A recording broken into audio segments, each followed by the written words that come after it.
Hey guys, this is Voxide and welcome to another After Effects tutorial.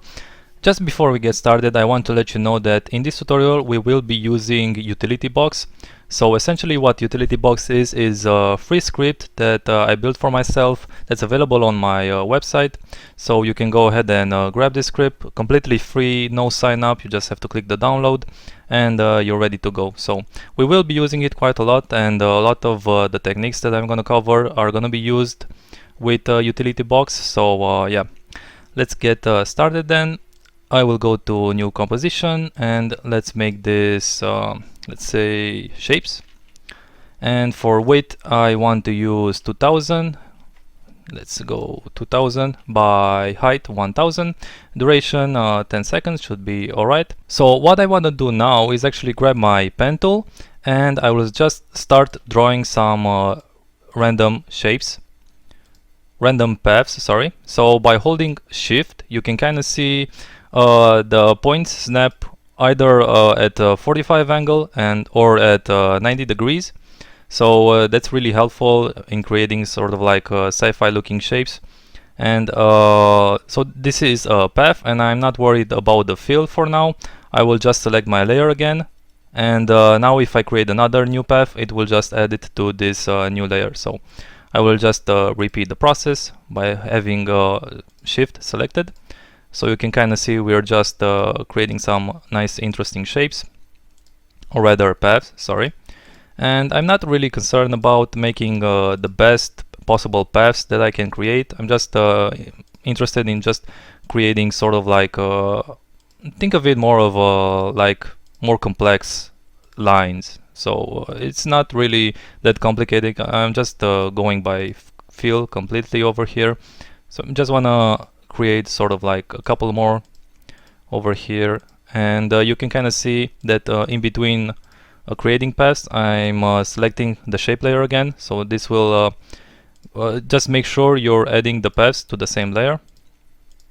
So I'm just gonna create a few more over here, and you can spend as much time as you want on these paths. It really, it's sort of important, but you know, just make some interesting paths. Really, that's this part. That's what this part is all about. So you can see, holding down shift, I'm just sort of snapping to 90 degrees or 45 degrees. So it's really easy, just sort of creating random paths over here. Alright, so I think that's fine, and let's see what I want to do now is I will select my layer, and if I press U twice you can kind of see now it's sort of opened up all of the options, all of the paths, and you can kind of see we have 9 shapes. So shape 9, shape 8, shape 7 and so on. And what I want to do now is go and grab all of the fills. So I am holding control and just selecting all of the fills like so, and I want to delete all this, so I don't need the fill. It's important that you delete the fill. And what I want to do now is actually grab all of my paths. So from all of the shapes I will grab all my paths,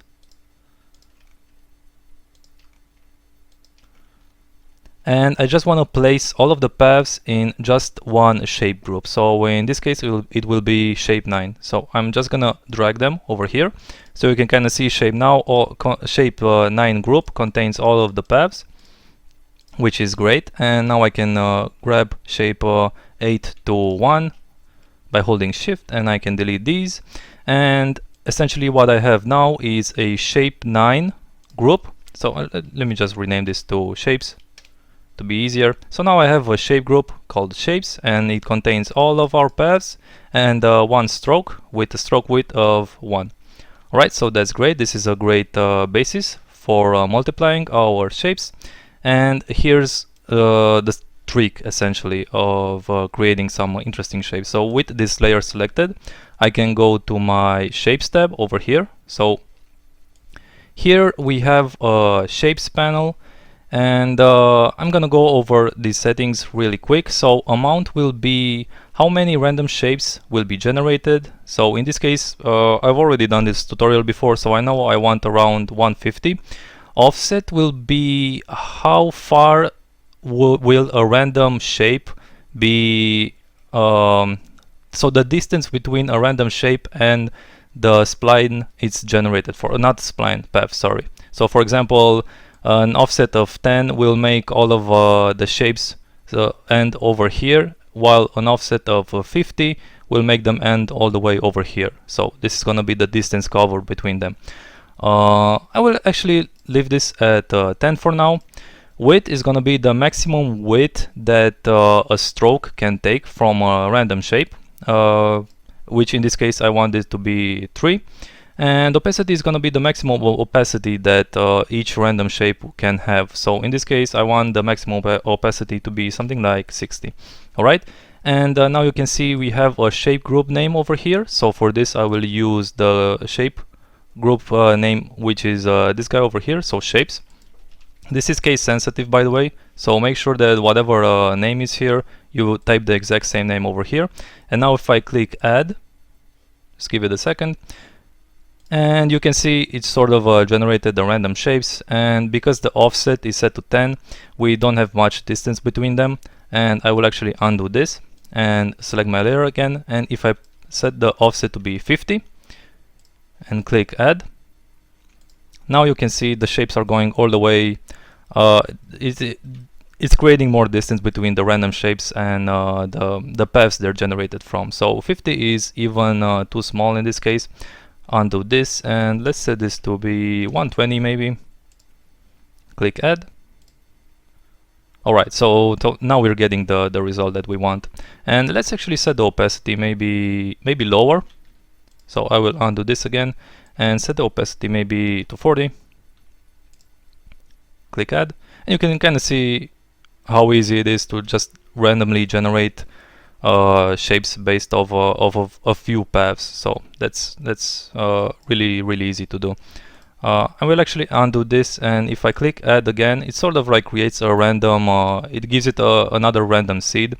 So each time you undo your action and click add again, it will just sort of generate other random shapes. So it will place them randomly again and just create a different result if you're not satisfied with the first wave of generated shapes, sort of. Alright, so this is pretty good. Let's actually grab this shape. Let's actually turn off the toggle for the mask, so I don't want to see all of these paths because it slows down the preview. And I can actually just sort of scale this just so it fits right inside the composition height and width. Alright, so that's fine, and let's make a new composition now. So I will name this shapes duplicate, and I want this to be twice as wide, so I will multiply this by 2 or whatever, 4000. Hit OK, and now I can grab my shapes layer composition, sorry, that we've just created, drop this, and in my effect I want to use a stylized motion tile, and I want to set the output width. So you can kind of see as I'm changing the value over here, it just sort of mirrors over each side. So I will use a value of 200 to completely fill the composition. And let's actually see, I'm not really, oh actually these gaps over here, well, they're not really intended, but I think they're actually gonna look good when we're actually working on our circular composition. And I think this will do for now. Let's actually make our main comp now. So let's name this main comp, and I will make this full HD, so 1080p. Hit OK, and I will drop my shapes duplicate, and for this I will use effect, distort, and go to polar coordinates. I will set this rect to polar and set this to be 100%, and you can kind of see it's just sort of creates it, makes it all circular, which is what we want. And now I can just grab this layer and just scale it just so it fits the whole screen, so something like this. And you can kind of see we're starting to really get close to the effect that we had originally. Alright, so let's go back in our shapes comp over here, and for the shapes duplicate, let's actually create a new solid. and I will name this noise pattern. And what I want to do essentially with this layer, I will add a noise, fractional noise. I will set the fractional noise to block and set the complexity to 2 maybe. And now if I actually set this layer to be silhouette, or actually stencil luma, it will sort of overlay over on top of our shapes layer, and it just creates a more interesting pattern, and it just sort of breaks up the effect a bit. So if I turn this off, you can kind of see we're having the same opacity everywhere, and it's a little overwhelming. And this noise pattern layer sort of helps creating a more diverse look and just adds a little bit more variety and breaks it up a bit, just so it's not too much detail, you know, because I think it just looks better with a noise pattern on top of it. So now if I go to my transform and actually I've unchecked uniform scaling, I can just sort of make this noise sort of more vertical-ish, something like this. You can see it's kind of directly how it affects it. And actually I can also turn down the brightness and the contrast. You can kind of see now we're getting a nice interesting pattern on top of our shapes layers. All right, so let's see how we can actually create the reveal. So in my shapes layer, let's actually save this file. All right, so in my shapes layer I will make a new solid and hit OK. And right away I don't think I need to, I don't need to pre-compose this. So with this new solid selected, I will grab my pen tool, and what I want to do now is just sort of create some interesting blocky looking line over here. So again, holding shift, I'm just trying to sort of cut out the part that is going to be revealed, and I just want to have some blocky looking edge to it. So maybe something like this. You can kind of see I'm not really putting much thought into it. I'm just going completely by feel, and really you really can't go wrong with this, because this is just going to be used as a base layer for our reveal transition sort of. So I'll show you what I mean by that in a second. So you can kind of see I'm just creating some interesting shapes, and I think this is fine. Yep. And I will turn off this shape layer for now, because I just want to actually turn off the toggle mask just so it's working faster.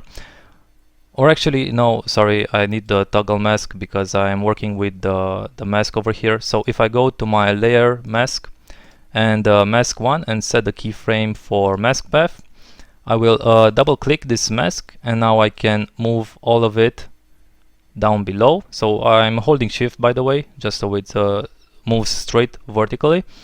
And I want the reveal to happen over a period of 2 seconds. So I will go to my 2-second mark, double click the mask again, and now just drag it all the way over to the other side. So what I'm creating essentially is sort of this animation. Not looking really great, I know, but this is just the base layer. And now I can create a new solid. And for this I want to use a fractional noise, and I will set this to block. Let's go for 2 complexity, and actually I will turn off uniform scaling and just sort of stretch this a bit vertically. Just make sure you have enough detail going on, and you can always come back and change this if you want. So now I will hit Ctrl+Shift+C to pre-compose and name this noise texture, and turn this off and go to my original mask, the white solid mask, and go to distort, add a displacement map to this. And now the displacement map layer, I want it to be the noise texture. And check this out. Now if I set the max vertical displacement to be something like maybe 100, you can kind of see it's taking the noise texture that we've just created and it's sort of displacing it according to the texture. So what we've creating now is sort of this interesting and pixely digitally looking transition.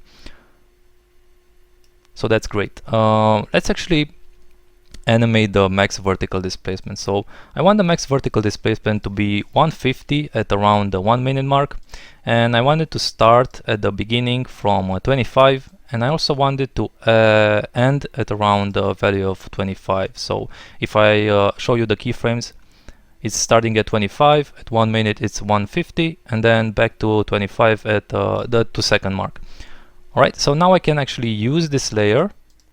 I can turn this off, shut off the visibility and turn this layer back on.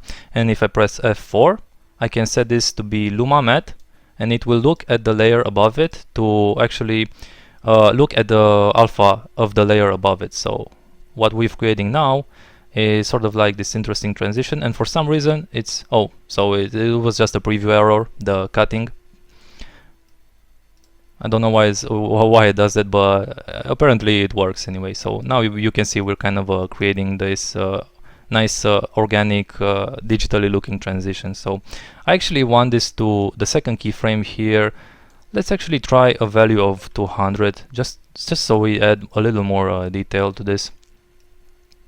So that's looking fine, I think. Let's go in shape duplicate, and you can kind of see the whole thing together looks something like this. So that's great, and let's go back in my main comp, and you can kind of see, well, the animation is happening in reverse, and there's an easy fix for this. Actually, I can go to my mask layer over here, so this guy over here, and I just need to reverse the mask keyframe. So the mask path, I just want this to be, I want this to start from the top and end at the bottom. So the second keyframe will be at the bottom over here. So now I'm just reversing the transition animation basically, and I can turn this off again. And if I go back in my main comp, you can kind of see now it's working properly. So let's actually add a background layer. So I will add a new solid, name this BG, place it below, and let's go for a generate ramp, and let's set this to radial, and just give this sort of like a blue color to it. Adjust these values a bit, maybe something like this. I think that's fine. Now I can set this one to be add, and I want to add a color curves to this, and I will go to my red channel and drop this almost entirely, and also drop the green channel a bit, just so we're kind of getting a nice bluish feel to it. And I will just adjust the RGB a bit over here, and maybe actually grab the alpha channel and just sort of make this a little more visible. And what I can do now is I will duplicate this layer and solo this for a bit, and go back to my alpha channel over here, and I just want to sort of filter out, I want to increase the contrast basically, and sort of filter out the highlights. And what I can do with this layer now is if I go to effect and add a stylized glow, and let's actually just adjust the glow a bit, adjust the threshold, and I can duplicate this glow. Just usually for sci-fi shapes and all of this, I just duplicate my glow. I just think it just adds a little more, it works better than working with just one layer of glow. So I'll duplicate this glow, and I think this looks fine. Let's unsolo this. So you can kind of see now I'm adding a highlight layer sort of on top of my original color layer. So this is pretty fine for the, as far as the circuit board sort of layer is concerned. And you can actually go back in this layer over here, and if you sort of play around with the noise pattern, you can either get more detail or sort of make it brighter or darker.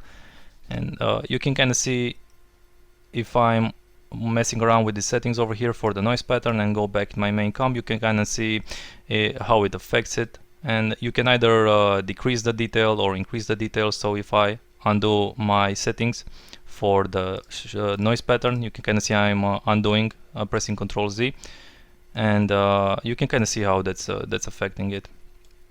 So this look kind of depends on how much detail you put into your original paths. And yeah, I think that's it for the circuit part. Right, let's actually create the other elements. Let's make a new composition, and I will name this tile and set this to be 50 by 50. and I just want to add a solid layer. And for this guy I will go to opacity, set a keyframe at around maybe 17th second over here, and just sort of create sort of like a reveal animation for this sort of like a flicker. So this is all I need for this.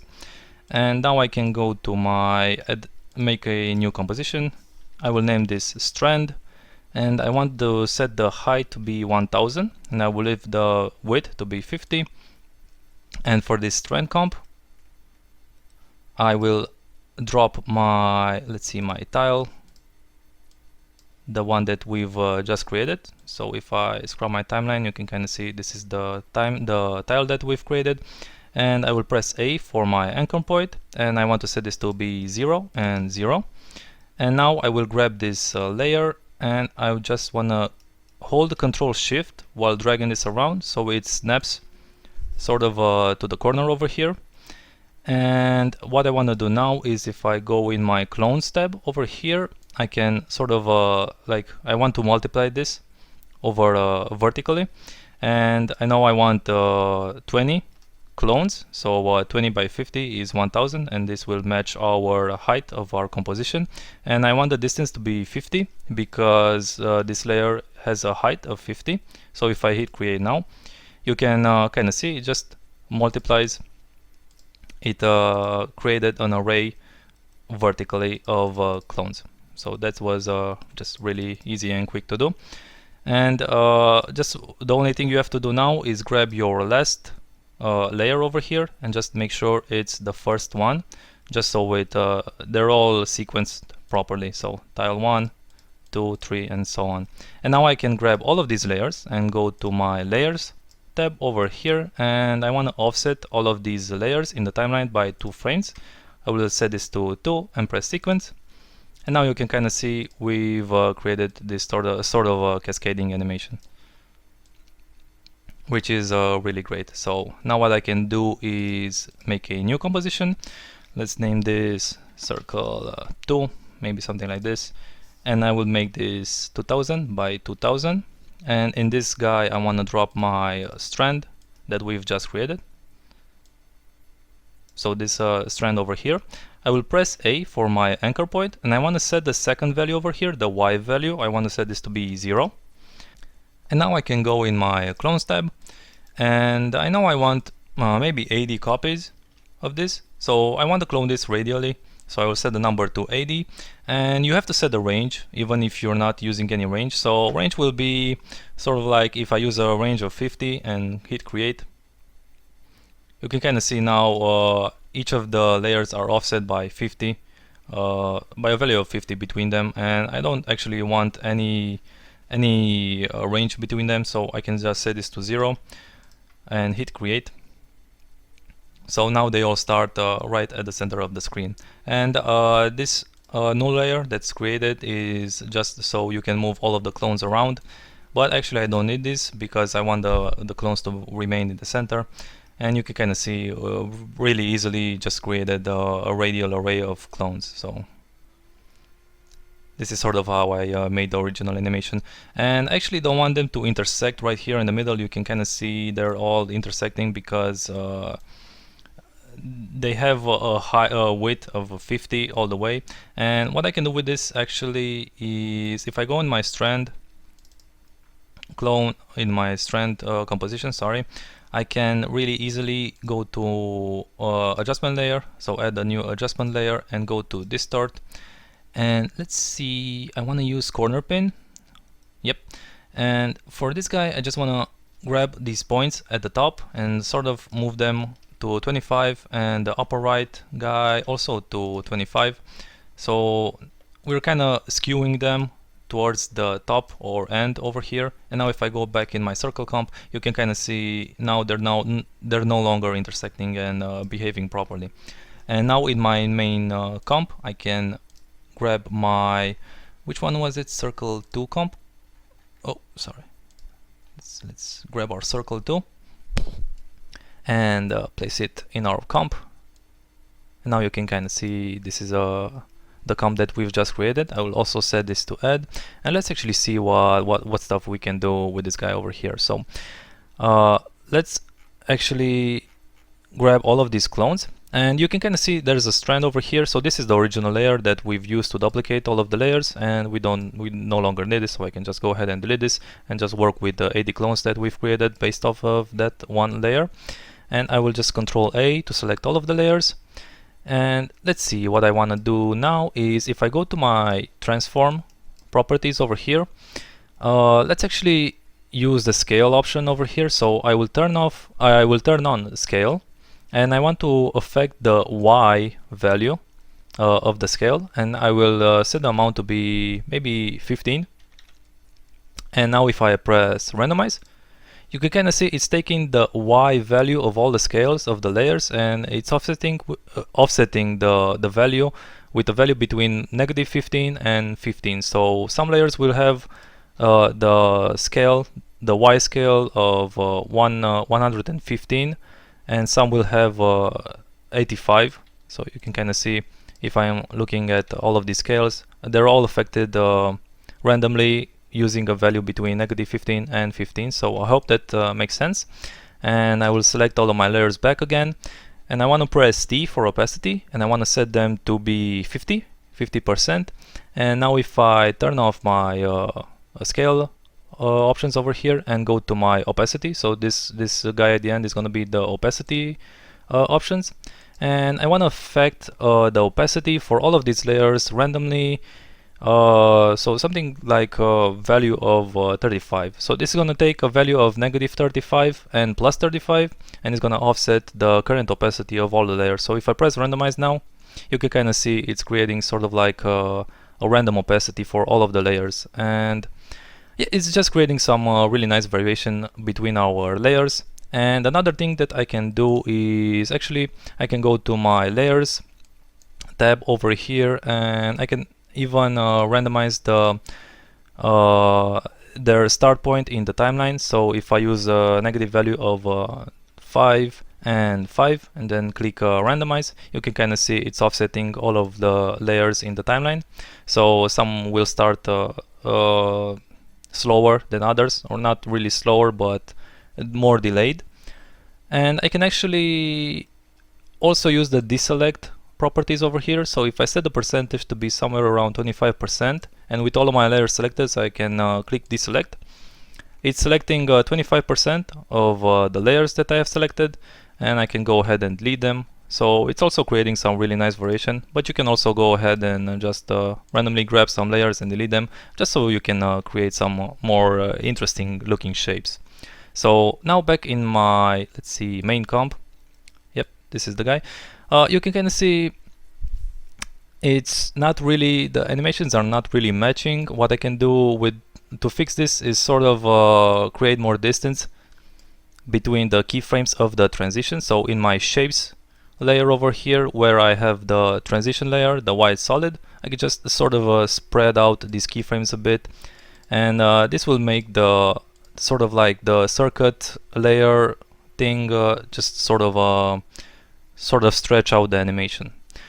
Alright, and let's go in our circles comp over here, and let's colorize this a bit. Let's go to, or actually before we start colorizing, let's go back in our circles comp over here, and I want to do the same technique that I used in the shapes duplicate with the noise pattern.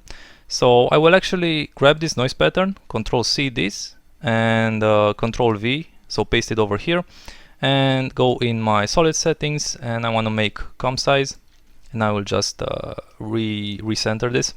And for this guy, let's actually solo this guy and set this to normal, just so you kind of see what I'm doing over here. So this is the original fractal noise layer, and if I go to my effect and go to distort and do the same thing with the polar coordinates, add polar coordinates to this, set it rect to polar, and set it to 100%. You can kind of see it's sort of rotating the fractal noise around and creating a circular shape out of it. And now I can set this to be stencil luma of all the layers, and it just sort of adds a nice interesting pattern to it. I actually don't want this to be this dark, and so don't need so much contrast in this, but you can kind of see. So this is how it looks without the noise pattern, and this is how it looks with it, and it just creates some more interesting variation and adds a lot of detail to the main comp. Speaking of which, let's go back in our main comp, and with our circle 2 layer selected, I can go to color correction, add a curves to this, and do the same thing. Drop the red channel, drop the green channel, and let's increase also the RGB contrast a bit, and let's unsolo this, see how it looks. Pretty good, pretty good. Let's duplicate this and do the same thing with the highlights thing. So go to my alpha channel over here and just create a nice contrasting curve. And I can also do the same thing with the glow. Add a glow layer, set the threshold a bit higher, and duplicate this layer. Just set the radius a bit higher. Just play around with the settings until we get a nice look. And if I unsolo this, you can kind of see now we have a lot of detail going on. And actually, a pretty cool thing that I did in the original comp.